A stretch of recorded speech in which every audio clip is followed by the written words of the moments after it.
নির্বাচনী আমেজ হবে। প্রত্যেকটা দল তার নিজের পছন্দ মতো নির্বাচনী প্রচারণা চালাবে।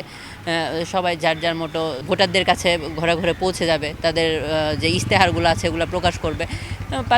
ভোটাররা যাদের পছন্দ করবে, যাদের ইশতেহারগুলো পছন্দ হবে, তাদেরকে ভোট দিবে। এটাই তো হওয়া উচিত।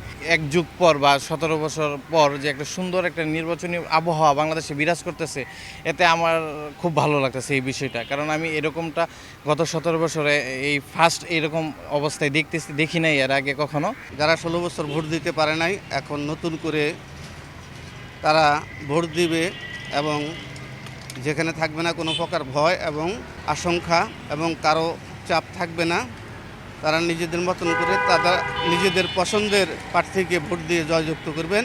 একটা নতুন সম্ভাবনা সৃষ্টি হইতেছে, এটাকে আমরা সাধুবাদ জানাই। সরকার যে আসুক, যেভাবেই সরকার গঠিত হোক, জনগণের আকাঙ্ক্ষা যেন বাস্তবায়ন হয়। নির্বাচন যেহেতু একটা মাধ্যম, সব প্রার্থী সমানভাবে অংশগ্রহণ করার সুযোগ পাচ্ছে।